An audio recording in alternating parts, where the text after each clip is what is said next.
안녕하세요. 2019년 6월 5일 오늘의 축구 뉴스를 전해드리는 챔피언스 리그 우승팀 리버풀의 팬 조던 HD입니다.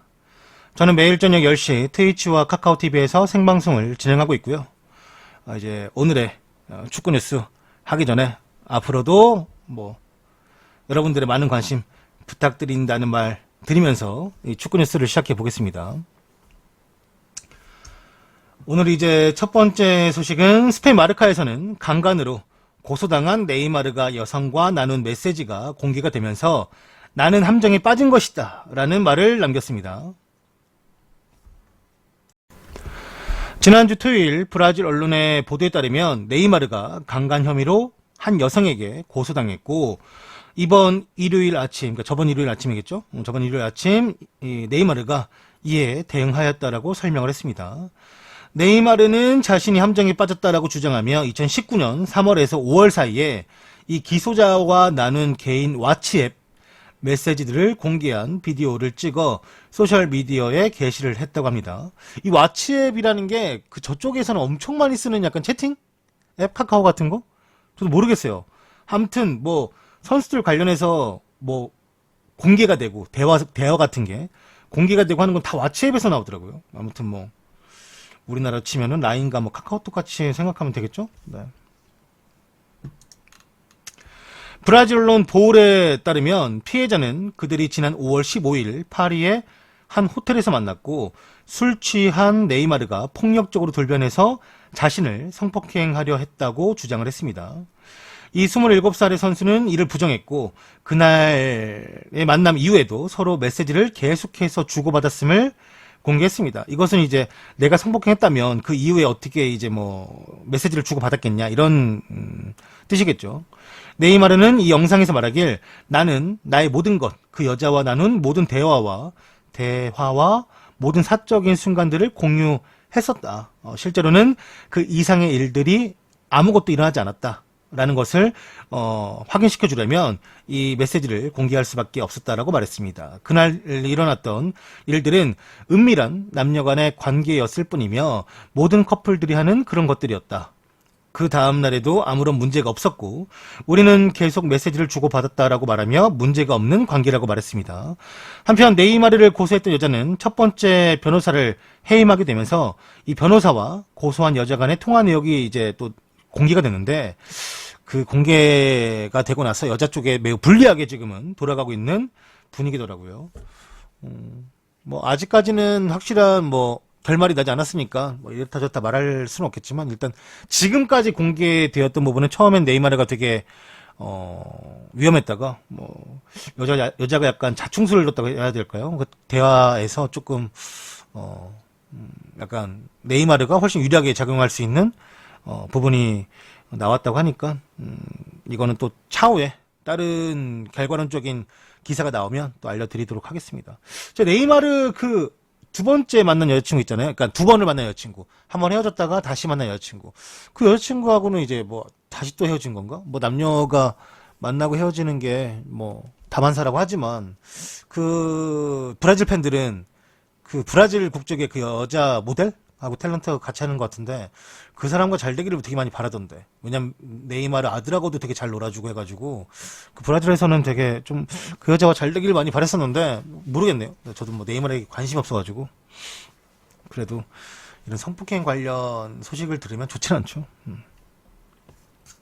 어쨌든 간에 선수 명성에 물론 무죄면 그게 잊혀져야 되지만 아무래도 사람 뇌리 속에는 또 오랫동안 자리 잡을 수 있는 그런 사건이니까요. 그럼 다음 소식으로 갈게요. 다음 소식은 맨유의 포그바가 6월 13일 날 내한하는 것이 확정이 되었습니다. 이번 6월 13일 포그바는 전속 모델로 활동 중에 있는 아디다스의 한국 프로모션 활동 참석을 위해서 대한민국을 방문한다고 합니다. 한국에 방문한 포그바는 이 스트리머 릴카를 포함한 몇몇 유튜버와 인터뷰하는 시간을 가질 예정이며 포그바와 인터뷰를 진행할 릴카는 2017년 트위치 TV에서 방송을 시작해 지금은 아프리카 TV로 옮겨간 후 각종 게임 및 축구 방송을 하며 유명해졌으며 릴카는 지난 1일 자신의 아프리카 TV 방송 중 이번에 포그바가 내한한다면 자신과 인터뷰를 하게 되었는데 너무나 긴장된다라는 내용을 언급하면서 이 만남을 인정했고, 참고로 릴카는 그 여자 월드컵 때문에 프랑스에 가서 또 인터뷰를 진행하기도 했었습니다. 아무래도 또 불어를 잘 하시니까 이 인터뷰가 성사가 된 게 아닐까 하네요. 네. 여자 월드컵 때문에 프랑스 와서 인터뷰했을 때도 잘했어요. 그때 프랑스 대표팀 외국인 선수인가? 그 지소연하고 잠깐 인터뷰하고 그 다음에 다른 외국인 선수하고 인터뷰했는데 그것도 잘했고, 뭐 인터뷰에 처음은 아니니까 외국인 인터뷰나 축구 관련 인터뷰가 처음은 아니시니까 좀 더 노하우를 잘 살리시겠죠? 네.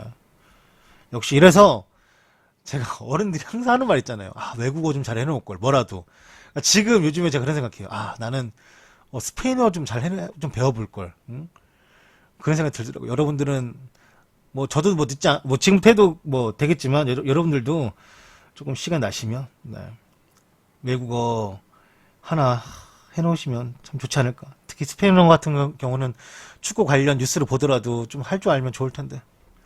또 그 뭐랄까, 또 스페인어는 그쪽 뭐 포르투갈어나, 그러니까 원래 포르투갈어, 그 다음에 브라질 쪽, 뭐 스페인 쪽, 이쪽을 다 다방면으로 이제 좀 다 쓸 수 있으니까. 한국어도 잘 못해요. 저도 잘 못해요. 더듬잖아요. 네. 뉴스 하는 사람이 제가 뭐 거창한 뉴스는 아니지만 그래도 정리해서 뉴스 하는 사람이 더듬는데. 아무튼 그래서 요즘은 그냥 공부를 좀 할까, 아니면 왜냐면은 뭐 배우겠다, 이걸 마스터하겠다가 아니라 머리를 좀 써야 될 것 같아요. 점점 더 멍청해지는 것 같아요. 죄송한 마음이 있습니다. 그래서 한번 좀 관심을 좀 다시 한번 가져보도록 하겠습니다. 다음 소식은 토트넘의 델레 알리는 챔피언스리그 결승전에서의 상처를 잊지 않을 것이라 말을 했습니다. 그는 완다 메트로폴리타노에서 열린 리버풀과의 챔피언스리그 결승전 경기에서 2대 0으로 패한 후 인터뷰에서 말하길 정말 가슴이 아프다. 우리 팀 선수들 모두가 말을 하지 않았다. 하지만 우리는 무엇이 일어났는지 제대로 반성해야 하며 동시에 우리가 어떻게 이 결승전에 도달했는지 다시 한번 살펴봐야 한다.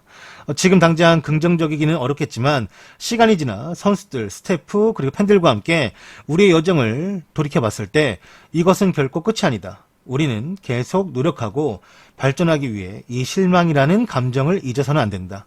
이 패배로부터 상처받아야 하며 우리를 계속 몰아붙일 수 있도록, 그리고 그것으로 얻어가는 게 있을 수 있도록 뭐 이용해야만 하며 팬들의 성원에 너무나 감사하고 고맙다라는 말로 인터뷰를 마쳤습니다.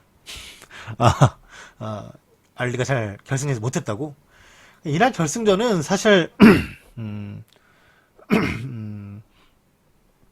토트넘 입장에서만 말할게요.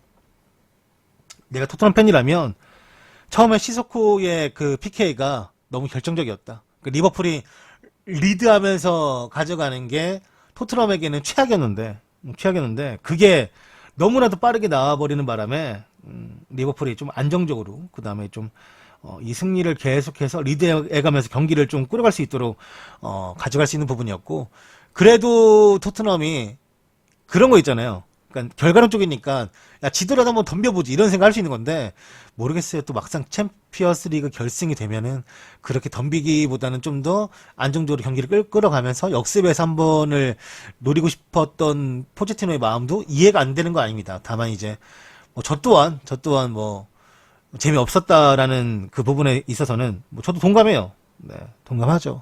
결과론 쪽으로 잘 나왔으니까 나는 또 리버풀 팬이니까 다행이지만 토트넘 팬들 입장에서는 답답했고, 또 현지에서도, 그러니까 우리만 그런 게 아니라 현지에서도 되게 재미없었다. 정말 역대급 노잼이었다. 이렇게 말을 해요. 우리만 그런 게 아니라. 그러니까 사람 보는 다 똑같지. 뭐 축구 보는 뭐 그 틀리겠어요? 뭐 우리도 재미없으면 그 사람도 재미없는 거지. 그죠? 그러니까 리버풀 팬들만 재미있었을 거예요. 긴장되고.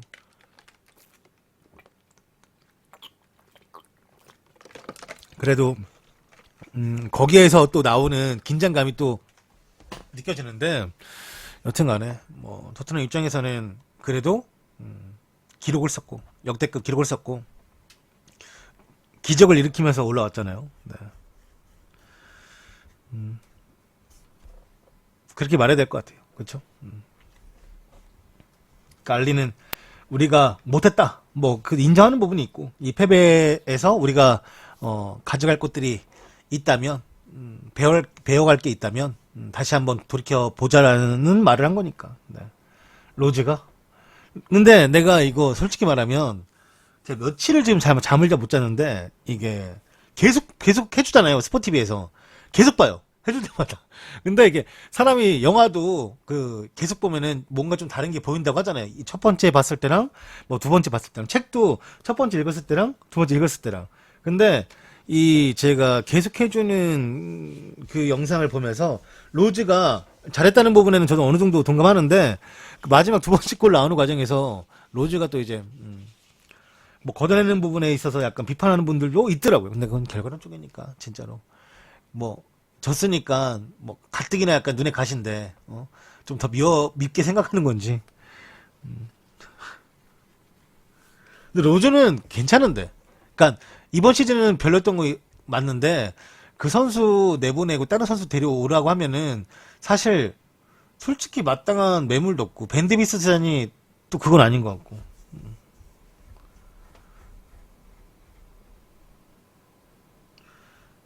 마지막 골 두 번째 골 다이어가 그거는 이제 코너킥 올려서고 코너킥을 만든 건 로즈죠. 물론 로즈가 비판받을 부분은 아니라고 생각하는데 워낙에 뭐 좀 미운가 봐요.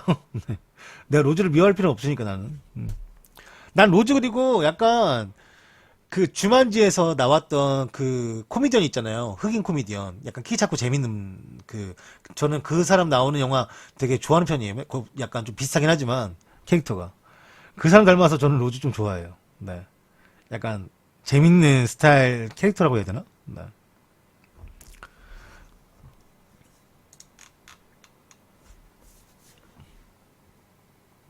로즈 마음까지는 아닙니다. 마음까지. 내가 마음을 할 필요 없지, 걔. 다음 소식은 레알 마드리드는 포그바를 영입하기 위해서 맨유에게 스왑딜을 제안했다라는 기사입니다. 레알 마드리드는 폴 포그바를 영입하기 위해서 맨유에게 스왑딜을 제안했다고 하며 포그바는 이전에 지단과 레알 마드리드에 대한 열망을 밝힌 바가 있습니다. 이 페레즈 회장은 포그바를 영입하는데 현금 거래를 하고 싶어 하지 않아 하며 이에 따라서 스왑딜을 제안했고 레알이 제안한 3명의 선수는 가레스 베일, 그 다음에 하메스 로드리게스, 이제 미네니 하메스를 이제 완전 영입을 안 할 거니까 돌아와야겠죠. 그 다음에 케일러 나바스라고 합니다. 만일 포그바가 이적을 한다면 에당 아자르와 같이 공식 성명이 발표될 가능성이 높다고 이 언론에서는 보도를 했습니다. 뭐 쓰레기 버리는 거냐고 말하자면 뭐 레알의 쓰레기 베일과 뭐 맨유의 쓰레기라고 지금 지칭한 것이겠죠? 네. 포그바를 뭐 바꾸면 쓰레기와 쓰레기를 교환한다. 옛날 그 무한도전에 그 쓰레기 갖다 주는 거 있죠? 네. 그걸 약간 보는 듯한 느낌이네요.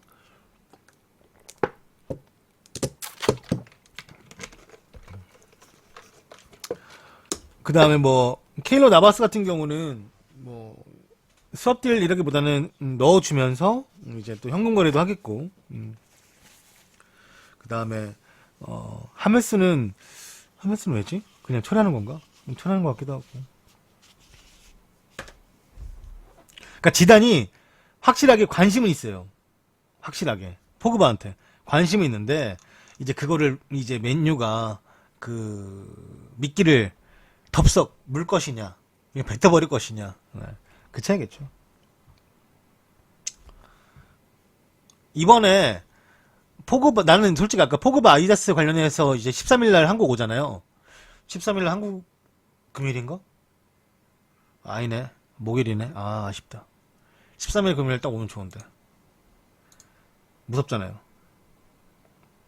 근데 되게 많이 갈 것 같아요. 우리나라에 맨유 팬들이 워낙 많기 때문에 포그바 욕 많이 먹지만 난 팬들도 되게 많이 갈 거라고 생각하거든요. 어차피 또 팬들을 만난 자리긴 하죠. 아디다스 관련해서 가는 거니까. 궁금하네요. 근데 진짜 많이 갈 것 같은데.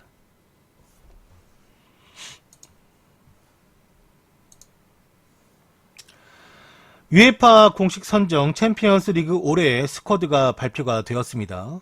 뭐 보시면은 골키퍼에는 알리송과 슈터겐이 뽑혔고요. 수비수에는 반다이크와 데리트, 베르통원, 아놀드, 로버트슨, 그 다음에 뭐 미드필더는 시스코와 지에흐, 덕배, 대용, 은돔벨레, 바이날둠, 네레스, 뭐 스털링도 메시, 그 다음에 타디치, 마네가 공격 부분, 이제 공격수 자리에는 호날두와 루카스 모우라가 뽑혔죠. 이 기사가 이제 번역되고 나서 많은 팬들이 댓글에다가 손흥민이 어디 갔냐 이렇게 물어보시는 사람들이 많았어요. 물어보시는 분들이 많았어요.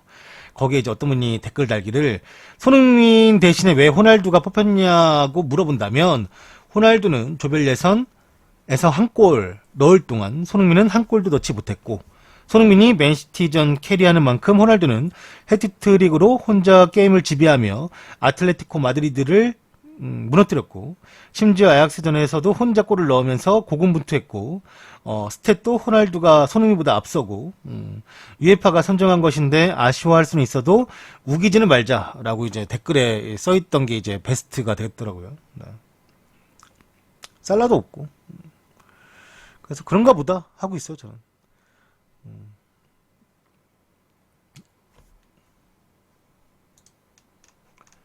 솔직히 말하면 뽑히면 좋죠.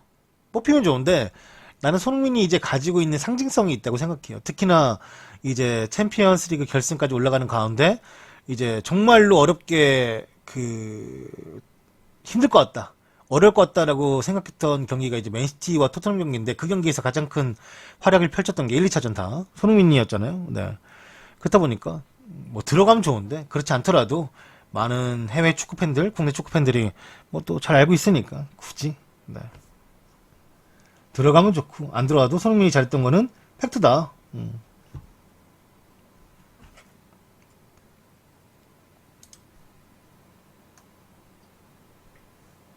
잠깐만. 이 사진이 아닌데. 여러분 죄송합니다. 이 사진이 아닌데 잠깐만요. 아 여기 있다. 여기 있네. 그 메트로 언론과 인터뷰한 퍼디난드가 챔피언스 리그 결승전에서 페널티킥을 결정되었을 때 이것은 시소코 잘못이다 라고 말했습니다. 퍼디난드가 경기 초반 이 페널티킥 결정에 이 BT 스튜디오에서 함께했던 펀디들이 각자 자신의 소감을 말했습니다. 이 펀디들 중에는 퍼디난드, 마이클 오웬 그리고 뭐 심판 관련된 분이 있었나봐요. 이 논쟁의 포인트는 가슴을 먼저 맞았고 고의성이 없었다라는 것인데 이 논점에 우선 퍼디난드가 말하길 우선 페널티 라인 안에서 저렇게 팔을 올리는 것 자체가 스스로 문제를 요구하는 것이고 심판이 결정을 쉽게 하도록 도와준 꼴이 되었다라고 말을 했습니다. 왜 거기서 팔을 올리고 있었던 것인가? 이럴 때 심판은 옵션 없이 그냥 PK를 줄 수밖에 없다고 말을 했습니다. 이날 함께했던 오웬도 이러한 상황은 10년 전에도 PK였을 것이고 오늘도 그랬다라고 말했으며 전 토트넘 감독인 허들은 가슴에 먼저 맞았고 고의적이지 않았으므로 아닌 것 같다라고 말을 했지만 심판 대표로 나온 사람도 이 상황은 PK를 주는 게 맞다라고 또 언급을 했습니다. 그러니까 아마 PK 관련해서 인터뷰가 따로 나왔던 것 같아요. 네.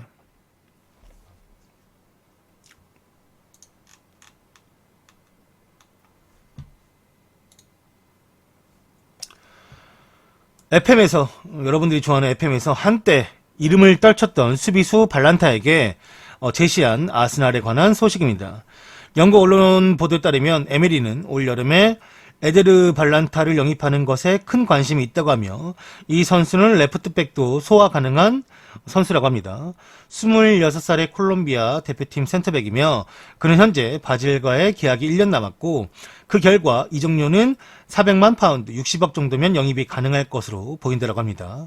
아스날이 올 여름 4,500만 파운드 700억 정도의 이적료 예산만 갖고 있다고 알려진 것을 고려한다면 그들이 이렇게 저렴한 선수를 찾는 것도 이해가 되는 부분이며 발란타는 올 시즌 스위스 리그에서 31경기 출전했고 팀은 2위로 시즌을 마감했습니다. 발란타가 이제 아르헨티나 리그에서 스위스로 유럽으로 갔을 때 스위스로 갔고 바젤로 갔고 만마나는 이제 리옹으로 갔었죠. 갔다가 이제 지금은 제니트 있을 거예요. 한 2년 전인가 이적했어. 아무튼 저도 오랜만에 듣는 선수라 반갑네요.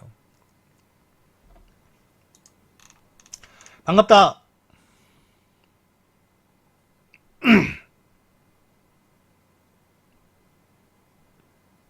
어? 마츠님. 마츠님 어디서 봤지? 저 이모티콘 쓰신 분 나 어디서 봤는데 원래 우리 방 오신 거 아는데 더더욱이 익숙하네요. 챔스 결승 때 같이 봐서 그런가?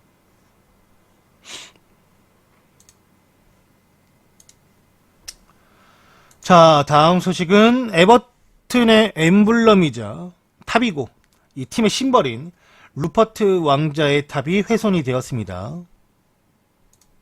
잠깐만. 왜 이거밖에 없지? 이거밖에 없으면 안 돼요. 잠깐만요. 이거는 내가 짚고 갈 부분이라 잠깐만 사진을 다시 가져오겠습니다. 죄송합니다. 나 분명히 이걸 가져왔다고 생각했는데 죄송해요.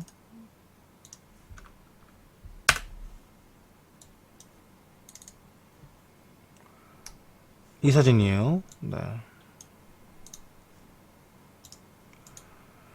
리버풀이 챔피언스리그 우승을 하면서 이 에버튼 엠블럼에 그려진 232년 된 탑을 훼손시켰습니다.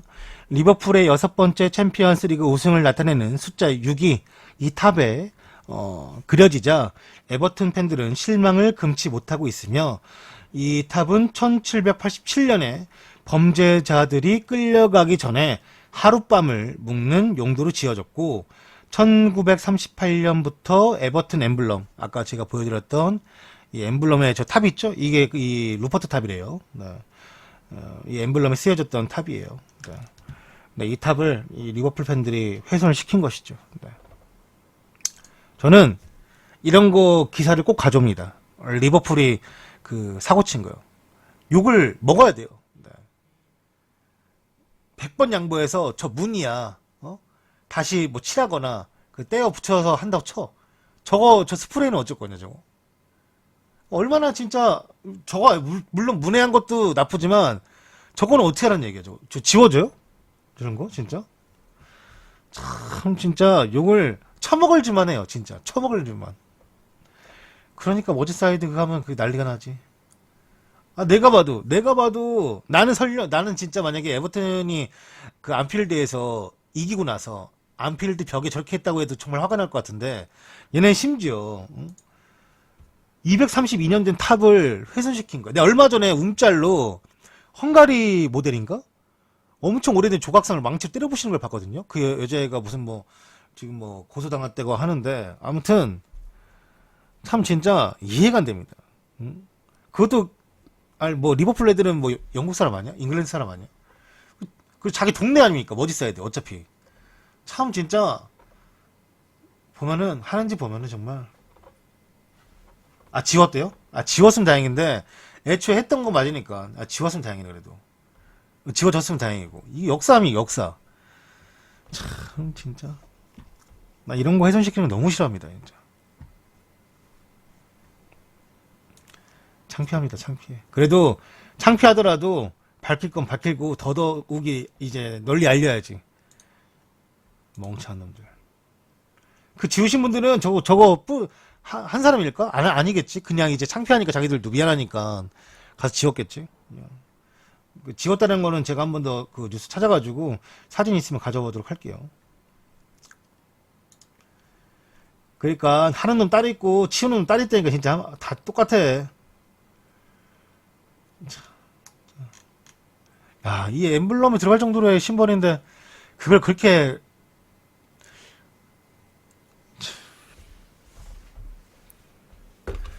답답하더라고요.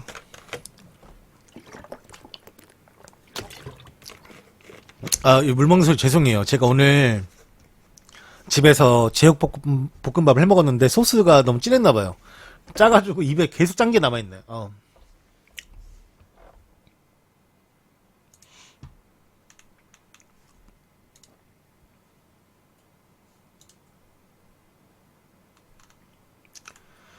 스페인 아스에서 보도하길 벤피카는 주앙 펠릭스에게 비드한 레알의 제안을 거절했다고 합니다. 레알 마드리드는 주앙 펠릭스를 영입하기 위해서 8천만 유로에 옵션 4천만 유로를 추가해서 비드했지만 벤피카는 이를 거절했고, 벤피카는 이미 다른 네 팀으로부터 1억 2천만 유로, 그러니까 1,600억 상당의 제안을 받았다라고 합니다. 주앙 펠릭스는 2018-19 시즌 리그 우승하는데 큰 기여를 했으며 모든 대회에서 20골 11개의 기록을 세웠습니다. 현재 이 선수에게 관심 있는 클럽들이 레알 마드리드를 비롯해서 유벤투스, 맨유, 맨시티, 바르셀로나, 아틀레티코 마드리드가 그를 영입하는데 큰 관심이 있다고 합니다. 근데 솔직히 얘기하자면 잘 모르겠어요. 보면은 영상 보면은 다 잘해. 다 잘하겠지. 그 다음에 이 선수가 시즌 결과물이 결국에는 20, 11이잖아요. 20골 11개도 대단하죠. 하는데 모르겠어요. 나는 은바페가 직접 잘하는 걸 내 눈으로 봤으니까. 근데 얘는 제가 영상으로 봤거든요. 좀 정리된 영상. 네. 그거 잘 모르겠어요. 물론 은바페는 지금 얘가 몸값으로 나와 있는 1,600억 정도? 그거보다 훨씬 더 높은 금액으로 이적을 했지만 여튼간에 얘가 1,600억의 가치를 할 수 있는 선수인지는 잘 모르겠어요. 네. 제가 또 못 봤으니까 그럴 수도 있겠죠. 네. 괜히 뭐 이런 빅클럽들이 노리는 게 아니겠죠. 그래도 막 없다 막 진짜 막 이 시대를 뒤집어 엎을 만한, 아니면 좀 시대를, 이 축구 세대를 좀 약간 흔들어 줄 만한 그런 지각 변동을 일으켜 줄 만한 선수가 없다 해서도 뭐 은바페나 주앙 펠리스나 뭐 조금씩 선수들이 나오는 것 같네요. 그 중에 꼭 이강인도 꼈으면 좋겠네요. 네, 개인적으로.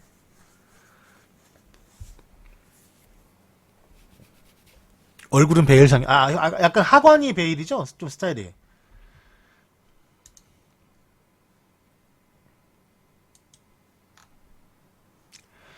권창훈의 디종은 승강 플레이오프 2차전에서 랑스를. 진짜일리업서님 쿠키 18개 감사합니다. 조던 조합. 조합 파타. 축구 뉴스는 조던이지. 오늘 일본 찢어버려. 진짜일리 없어님. 네.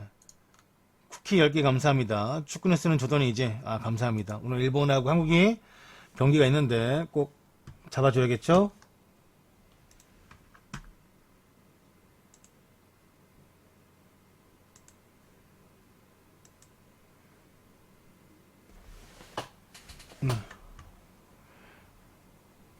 진짜 일러서님의 쿠키 18개 고맙습니다. 다시 한번 말씀드릴게요. 권창훈의 디종이 승강 플레이오프 2차전에서 랑스를 3대1로 이기며 리그앙, 그러니까 프랑스 리그 1부 리그 잔류에 성공했습니다.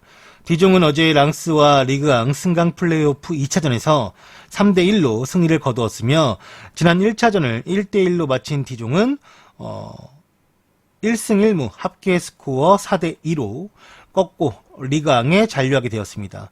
한편 권창훈은 플레이오프 1차전에서 다친 목 부상이 전치 8주가 나오는 바람에 이 경기에서는 출전하지 않았습니다. 저는 이제 U20 월드컵은 아프리카만 중계권을 가지고 있기 때문에요. 네. 대표팀에도 못 왔잖아요. 그래서 항상 시즌 말에 안 좋아요.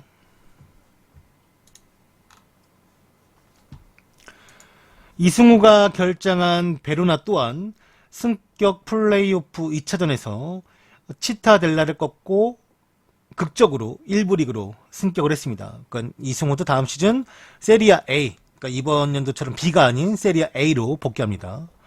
베로나는 어제 세리아 A로의 승격 플레이오프 2차전에서 3대0 승리를 거두었습니다. 1차전 원정 경기에서 2대0으로 패배했던 베로나가 합계 스코어 3대2로 치타델라를 꺾고 막차로 승격의 주인공이 되었습니다. 이승우는 벤치에서 출격을 대기했는데 전반 27분 베로나가 선제골을 터뜨리며 앞서 나갔고, 후반 17분 치타델라의 파로디가 경고 누적으로 퇴장당하며 베로나가 수적으로 앞서갔습니다. 후반 24분 디카르미네가 추가골을 터뜨린 베로나가 후반 32분 치타델라가 또다시 경고 누적으로 한 명이 더 퇴장당하며 11대 9의 싸움이 펼쳐졌고 2명 더 많은 상황에서 베로나는 공격에 박차를 가했으며 후반 38분 라리비가 쐐기골을 터뜨리며 스코어를 3대 0으로 만들며 극적으로 1부 리그 승격에 성공을 했습니다. 이승우가 감독이 잘리기 전에 좀 잘 뛰면서 좀 이제 빛을 보냈는데 다시 이제 베르나가 그 감독을 잘랐죠. 승강 플레이오프 하기 전에 승격 플레이오프 하기 전에. 근데 뭐 지금은 조금 밀려 있는 것 같아요. 2차전에도 출격 안 했으니까 사실 그렇게 중요한 경기에서 빠졌다는 것은 지금 상황에서는 1.5군으로 봐야 되는 상황이지 않을까. 조금 아쉬운 부분인데 1부 리그 올라가면은 팀들이 다 이제 어디든 보강하잖아요. 좀 1부 리그로 올라가는데 이제 좀 스쿼드가 얇아지는 팀은 없으니까. 근데 거기서 이승우가 과연 살아남을 수 있을지 아니면 다른 선택을 할지는 좀 지켜봐야 할 것 같습니다.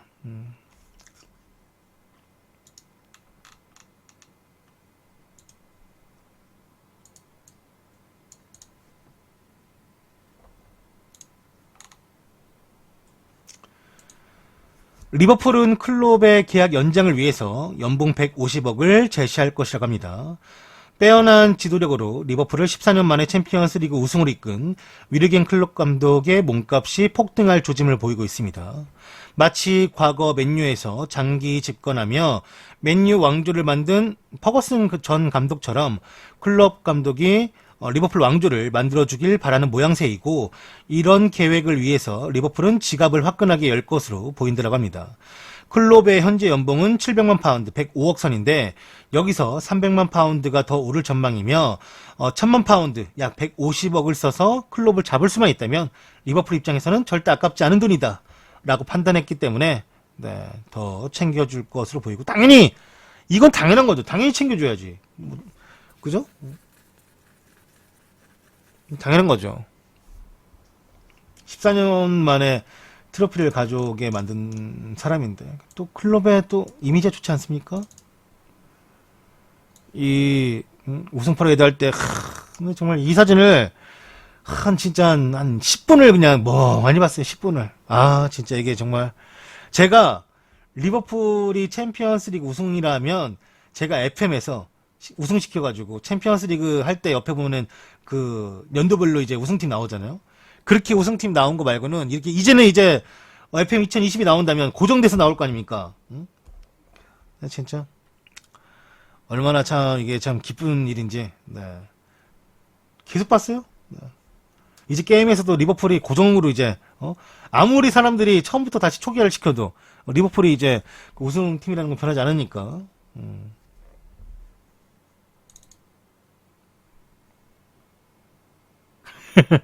저는 클럽의 이름 빈구미도 좋아하고요.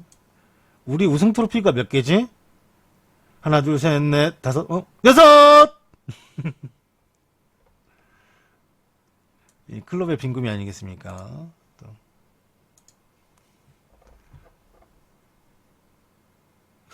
맨유가 몇이지? 그때도 써먹어야 되나? 근데 맨유 팬들이 너무, 축하를 많이 해줘가지고, 조금 약간, 지금 마음이 다 녹아있는 상태예요. 지금은 어떤 팀을 제가 공격하거나, 싸우거나, 이럴 마음이 없습니다. 먼저 선빵치지 않느나, 지금 완전히 약간 천사의 마음이에요. 이런 게 그 우승팀의 약간, 우승팀에 걸맞게, 우승팀 팬도 약간 격식이 있어야 되잖아요? 그런 상황이지 않을까. 지금 저는 누가 먼저 저에게 잽을 날리지 않는 이상 제가 먼저 이제 선빵을 날리는 일은 이제 없지 않을까 싶습니다. 기분이가 좋아요. 기분이가 좋아요. 그치. 사람 화나는 거 순식간이죠.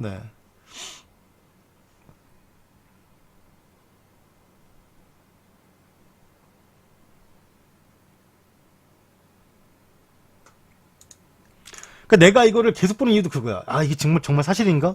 실화인가? 그런 생각이 자꾸 드니까. 스페인 카데나 코페의 안토니오 루이지가 보도하길 로드리가 팀을 떠날 것이라는 것을 아틀레티코 마드리드가 알고 있고 그래서 이미 대체자를 구해놓은 상황이라고 합니다. 안토니오 루이즈 기자에 따르면 아틀레티코 마드리드의 라커룸, 보드진 그리고 모두가 로드리가 팀을 떠날 것을 알고 있고 그를 남기려는 아틀레티코 마드리드의 경제적인 노력에도 불구하고 주고 올려주는 거겠죠. 당연히 선수의 가치를 올려주는 게 뭐겠습니까? 돈이죠, 돈. 머니 해도 머니. 예. 그들은 로드리를 이미 잃었다라고 생각하고 있으며 그 증거로 그들은 이미 대체자를 구해 놓았는데 이 기자가 누구인지 밝히지는 않았어요. 그냥 구해 놓은 것 같다. 구해 놓았다. 이런 식으로 말만 하고 로드리가 제일 지금 떠날 수 있는 클럽으로 선택되고 있는 곳이 여러분들 다 아시겠지만 맨시티의 이적이 유력하더라고 합니다. 네.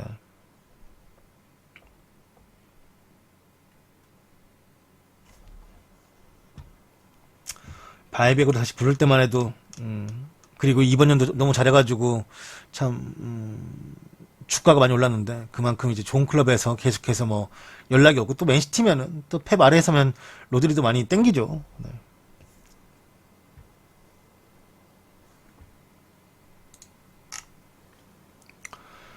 대구FC는 조현우 관련 공식 입장을 발표했는데 조현우 이적설을 부인하며 구단 차원에서 진행 중인 것이 없다고 밝혔습니다. 한 매체는 최근 조현우가 독일의 한 클럽과 이적 합의를 마쳤다라고 보도했습니다. 이 원래 처음 얘기는 어디지? 어디 일보에서 기자가 먼저 말을 하더라고요. 네, 제가 알기로는 근원지가 그 기자분이었는데 여튼 이 매체는 관계자의 말을 인용해 그 관계자겠죠. 네. 조현우가 독일 아우크스부르크로 이적할 가능성이 높다고 전했으며 이에 대해서 대구 구단은 우리도 커뮤니티를 통해서 이적설을 처음으로 접했다. 알지 못했다. 어디서 나온 이야기인지 파악 중이며 이 근원지를 파악 중이며 현재 구단 차원에서 진행 중인 이적설 그리고 이적에 관련된 것은 없다며 이 관련된 이적설을 모두 부인을 했습니다.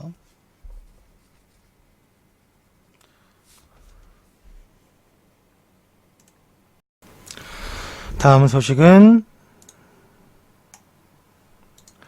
스페인 마르카에서 보도하길 시메오네는 새로운 공격수보다는 모라타와 코스타를 신뢰하고 있다고 합니다. 그리즈만의 이적이 예상되는 가운데 아틀레티코 마드리드는 이적 시장에서 활발한 행보를 보이고 있고 이제 필리페 루이스가 팀을 떠나는 것이 이미 오피셜로 발표가 되었으며 헥토르 에르라와 마르코스 알론소가 계속해서 아틀레티코 마드리드와 링크가 뜨고 있습니다. 아마 이적할 것 같아요. 그리즈만 판매를 통해 스쿼드를 향상시킬 것이라고 합니다. 이런 상황에서 아틀레티코 마드리드는 모라타와 디에고 코스타라는 두 주전 공격수를 보유하고 있고 시메오네는 이 두 선수를 신뢰하기 때문에 모라타와 코스타는 팀을 떠나지 않을 것이라고 합니다. 다만 AC밀란에서 이적해온 칼리니치는 방출될 것이며 시메오네는 저 두 베테랑 밑에서 성장할 수 있는 약간 어린 공격수? 좀 이렇게 미래가 보이는 공격수를 영입할 것으로 현재는 내다보고 있습니다.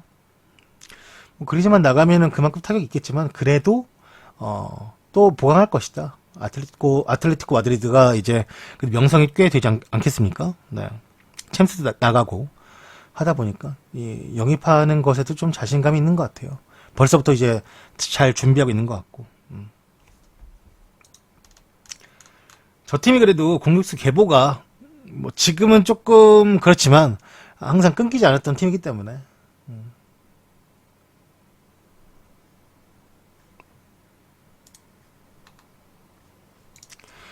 영국 이브닝 스탠다드는 아자르가 레알로의 이적은 이제 시간 문제인데 사리가 유벤투스로의 이적이 될 것으로 보이기 때문에 그것 때문에 지금 협상이 약간 지지부진한 부분이 있다고 합니다.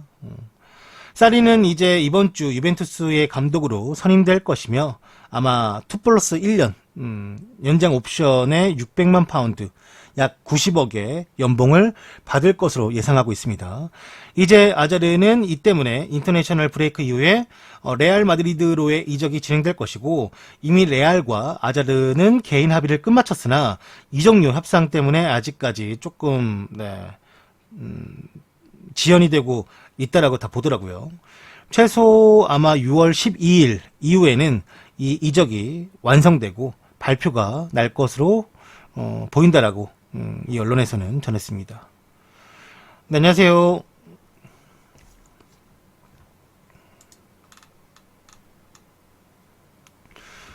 첼시가 다음 시즌 영입 뭐 한번 해보는 거죠 뭐. 이가 없으면 또 잇몸으로 버티는 게 축구팀 아니겠습니까? 우리가 또 토트넘을 보면서 또 봤으니까.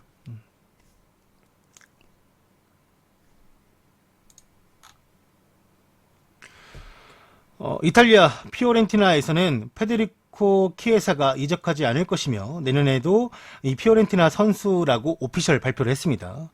피오렌티나 측은 계속적으로 보도되고 있는 페데리코 키에사의 미래와 다음 시즌 거취를 다룬 기사들을 읽어보았으며 피오렌티나 구단주는 페데리코 키에사는 피오렌티나가 잔류시키고자 하는 꼭 필요한 선수임을 다시 한번 고지했고 따라서 이 키에사는 내년에도 피오렌티나에서 뛸 것이며 피오렌티나에서 상징적인 선수로 자리 잡을 것이라고 공표를 해놓은 것입니다. 이 선수가 뭐 유벤투스를 가네 어디를 가네 이야기가 많았는데 일단은 구단은 보내지 않는다. 팀에 잔류한다. 라고 말을 한 거죠. 뭐 이적료를 올리기 위한 그런 것 같지는 않고요. 진짜로 이제 페데리코 키에사를 중심으로 팀을 좀 개편하겠다라는 생각을 가지고 있는 것 같아요. 구단주가.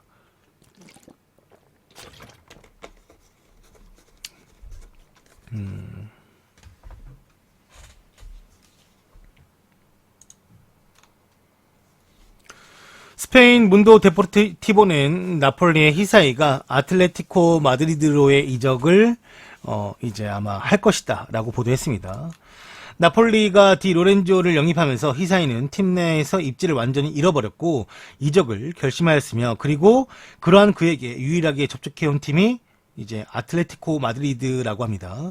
아마 후안 프란의 대체자를 찾는 것이겠죠. 하지만 유벤투스로의 부임할 예정인 사리가 구단 측에 히사이의 영입을 부탁했다라는 소식도 들려오고 있으며 경쟁이 붙을 수도 있고 나폴리는 이번 여름 이적 시장에서 그에게 가장 높은 가격을 제시하는 팀으로 히사이를 보낼 것입니다. 그렇기 때문에 나폴리는 아틀레티코 마드리드 제안에 아직 답장하지 않고 있으며 다른 팀의 제의도 함께 기다리고 있다고 합니다. 나폴리 이 히사이는 첼시의 사리가 부임했을 때도 뭐 이적 관련된 이제 뭐 이야기가 나왔었고 그래서 아마 사리가 유벤투스로 부임된다면 지금 나온 뉴스도 아예 신빙성이 없는 건 아니다 라고 볼 수가 있겠죠.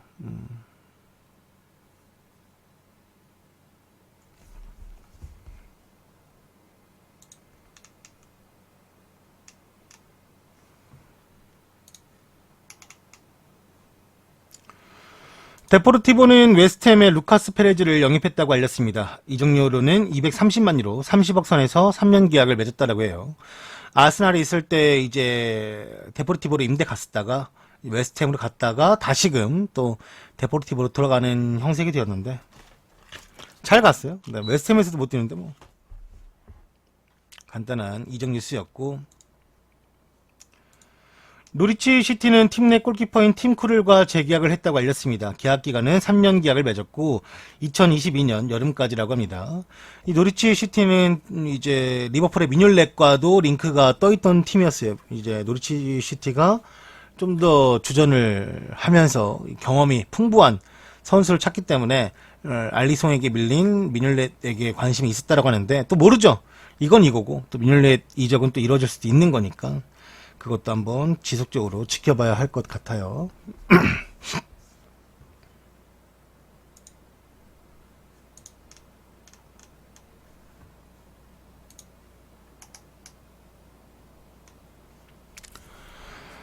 쿠만은 반다이크가 발롱도르를 타야 한다고 인터뷰했습니다.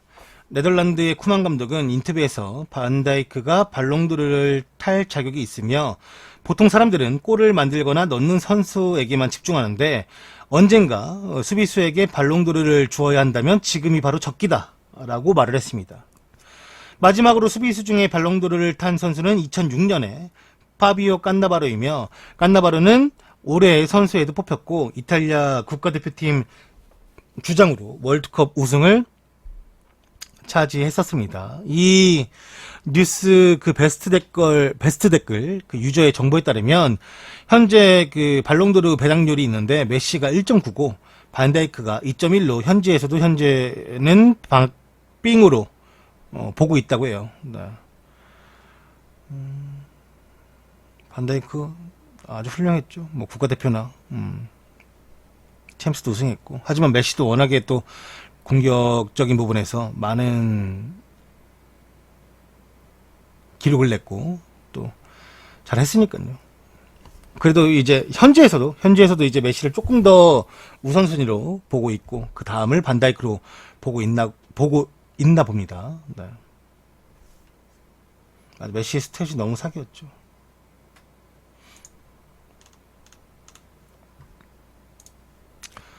바르셀로나의 2019-20 시즌 홈 유니폼이 공개가 되었습니다. 보시다시피 뭐 체크라고 해야 되나 저거를? 네. 뭐 크로아티아 유니폼 보는 것 같기도 하고 뭐 막상 입으니까 괜찮은 것 같기도 하고 근데 저는 줄무늬 좋긴 좋은데 네. 나이키가 헛짓거리 많이 하니까요.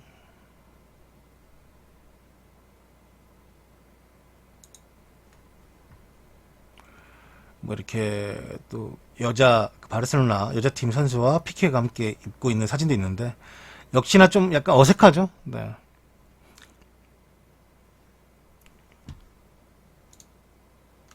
가끔씩 그 바르셀로나 유니폼이 되게 요상할 때가 있는데 나이키 자체가 그렇죠. 좀 나이키 자체가 요상할 때가 있는데 이번이 그런 시즌이지 않을까. 막상 또 입는 거 보면은 다를 수도 있는데 그래도 바르셀로나 하면 줄무늬죠. 그러네요. 여자팀 이 메인 스폰서하고 하긴 뭐 다른 게 원래 맞는 건가? 네.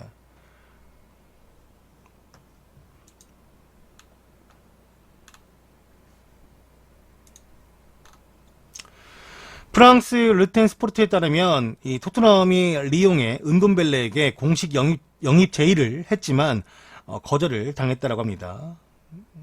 토트넘은 탕귀 은돔벨레에 대한 공식 비드를 넣었으나 거절당했으며 이 비드는 리옹이 원하는 8천만 유로 1070억과는 거리가 멀었다라고 합니다. 당연히 멀었겠죠. 은돔벨레의 이적에 관해서는 몇 주간 지켜봐야 할 것 같고 올림피크 리옹은 6월 30일 이전에 이 선수를 팔길 바라고 있으며 이는 정산에 앞서 그 금액을 팀의 사용 금액으로 포함시키길 바라고 있기 때문에 그래서 이제 비싸게 6월 30일 이전에 팔고 싶어 하는 것이라고 해요. 뭐 리옹이 무조건 8천만 유로를 그래서 이제 고소하기는 어려울 것 같고 아마 1070억은 오바고 그보다 조금 더 많이 내려간 금액에서 합의를 볼 수밖에 없는 현재는 리옹의 상황이라고 보면 될 것 같습니다. 네. 일단은 비싸게 불러보고 최대한 이제 자기 시신들이 받고 싶은 금액을 불러보고 그 다음에 이제 조금씩 뭐 협상을 하겠죠. 참 그래도 말씀하신 것처럼 너무 지금 선수들의 몸값이 시장 가치의 기준이 무너졌다고 해야 되나? 네. 너무 좀 심한 것 같아요.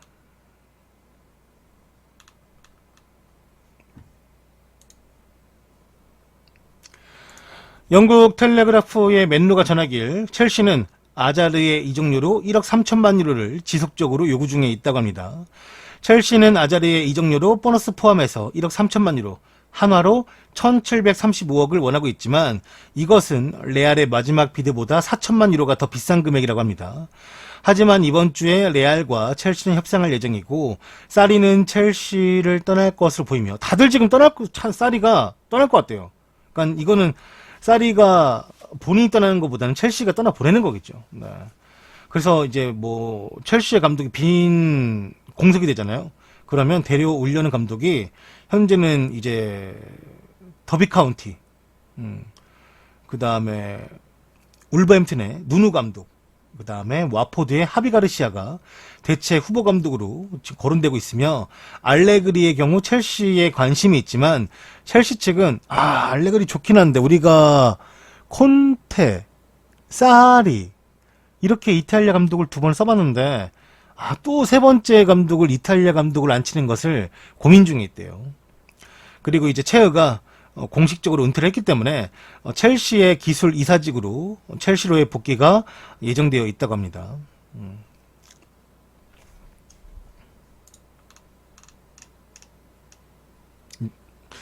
참, 축구판, 예상하기 힘들어요. 진짜. 나는 사리가 정말 잘했다라고 생각하는데, 어느 부분에서 첼시가 사리에게 불만을 가지고 있는지 모르겠어요. 사리가 그 팀에 대한 요구가 많아서인지, 아니면 뭐 이게 보드진과의 관계가 안 좋아서인지 모르겠습니다. 도저히. 제가 보는 입장에서는 사리가 없는 살림에도 잘 하지 않을까라는 감독으로 생각이 되는데, 아닌가 봐요. 네, 첼시에서 평가하는 건. 워낙 첼시의 기준이 높다고 봐야겠죠? 그렇게 자주 감독을 바꿨으니까. 네.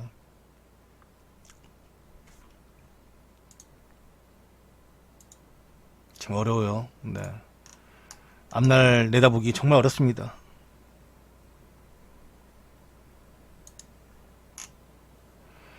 아스날은 삼프도리아의 안데르센과 프라이스를 동시에 원하고 있으며 4,200만 유로를 오퍼했다고 합니다. 아스날은 삼프도리아의 핵심인 요아킴 안데르센과 데니스 프라이스의 영입을 위해서 4,200만 유로, 560억을 오퍼했다고 하며 아스날은 두 선수를 오랫동안 지켜보았고 그래서 삼프도리아에게 공식 오퍼를 했으나 그 금액을 맘에는 들어하지 않는다고 합니다. 안데르센은 현재 몸값으로 3천만 유로, 프라이스는 2,500만 유로를 원하고 있기 때문에 적어도 5천만 유로, 670억이 필요한 상황인데 이 정도 670억이면 거의 뭐 아스날의 지금 1년 예산? 선수 영입할 수 있는 그 정도 금액이에요. 네. 이 둘이 영입된다면 아스날은 한 번에 중앙 수비수와 미드필더를 해결할 수 있긴 하지만 금액이 워낙 삼프도리아에서 마음에 들어 하지 않기 때문에 이것도 어떻게 봐야 될지, 어떻게 좀 지켜봐야 될지 조금 시간이 걸릴 듯 합니다. 네. 이탈리아산 선수가 실패할 확률이 높은 편 아니냐고? 뭐 아무래도 프리미어 리그 내에서는 뭐 그렇게 볼 수도 있겠지만 또 성공한 사례도 있으니까 찾아보려면 좀 시간이 걸릴 수도 있겠지만 그만큼 뭐 좀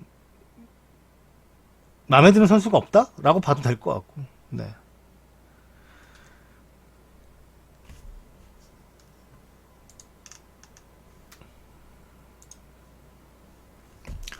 일본 니칸 스포츠에 따르면 맨시티와 레알, 파리 생제르맹이 일본인 유망주 쿠보를 영입하기 위해서 쟁탈전을 벌이고 있다고 전했습니다.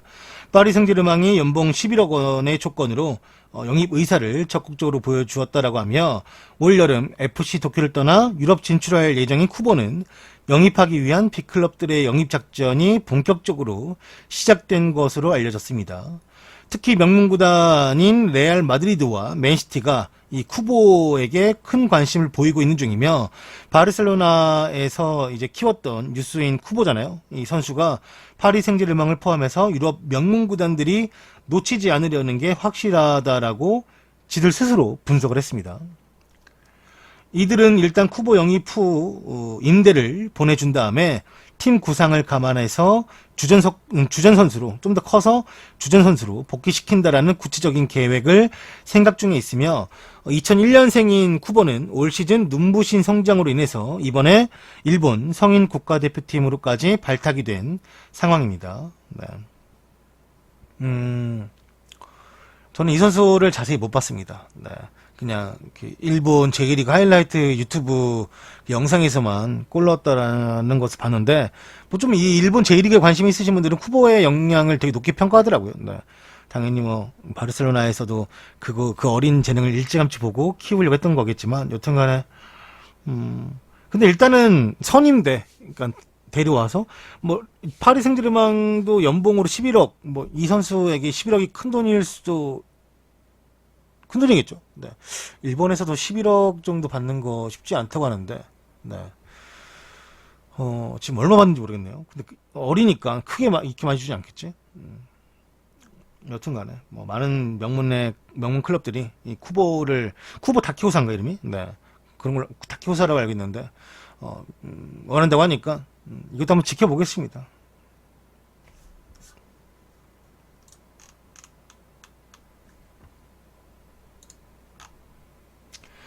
영국 타임즈에서 보도하길 이번 여름 두 개의 중국 클럽에서 오바메양에게 큰 관심을 가지고 있다고 전했습니다. 영국의 더 타임즈에 따르면 이번 여름 두 개의 중국 클럽에서 EPL 스타 중 한 명인 오바메양을 중국 슈퍼리그로 데려올 생각을 가지고 있으며 아스날은 또 한 번의 챔피언스리그 진출 실패로 다음 시즌 타이틀 경쟁을 목표로 하지 않을 것이며 아스날로 가기 전 그와 가까웠던 광저우와 상하이가 다시 한번 그를 노리고 있으며 그는 중국 최고의 비싼 선수가 될 수가 있습니다. 그는 현재 아스날에서 주급 19만 파운드 2억 8,500만 원의 주급을 받고 있으며 곧 29살을 맞이하게 됩니다. 만약 이 선수가 진짜로 중국으로 가게 된다면 제발 좀 아시아 챔피언스 리그 나갈 수 있는 클럽으로 가서 한국에 오면은 좀 구경 좀 가게 제발 좀. 저는 오바메양 오면 갑니다. 진짜 보러 갑니다.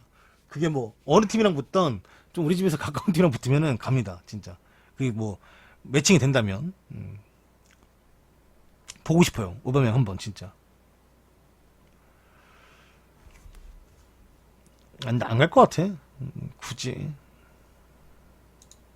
지금도 주급 2억 8,500만 원이면 꽤 받는데.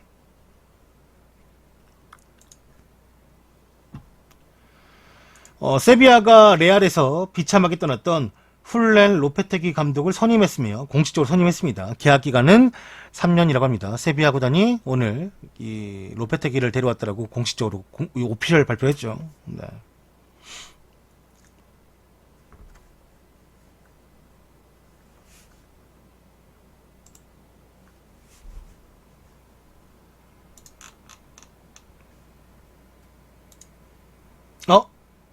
이게 사진 안 들어왔나?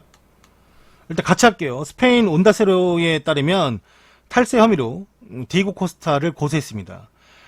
마드리드 지방법원은 아틀레티코 마드리드 축구 선수인 디에고 코스타를 탈세 혐의로 고소하였다라고 합니다. 그는 2014년 첼시 시절에 받았던 초상권 금액인 100만 파운드, 이 15억을 신고하지 않았다라고 합니다. 이 코스타가 이제 많은 돈을 벌었잖아요. 많은 분들이 이제 탈세를 15억을 했다고? 얘가 그렇게 돈이 많은데 하지만 그 금액으로 탈세했던 선수들이 꽤 많아요. 네, 그 정도 금액으로. 뭐 10억 10억 안선으로 이제, 탈세한 선수들 꽤 많고, 유명한 선수 중에. 네. 그리고 이 레알 마드리드 엠블럼을 보여드린 이유는 좀 전에 레알 마드리드가 프랑크푸르트에서 뛰었던 이 루카 요비치 영입을 공식적으로 발표했습니다. 계약 기간은 2025년까지나 했네요. 네, 아주 길게 했네요. 네. 이 소식에 대해서는 다시 한번 또 자세한 게 있으면 내일 제가 알려드리도록 하겠습니다. 이 영상이 끝나면 따로 이제 조현우 선수 이야기와 이강인 선수 이야기가 남아 있습니다. 그걸 또 따로 녹화할 거예요. 오늘의 이제 통합적인 축구 뉴스는 여기까지만 하겠습니다.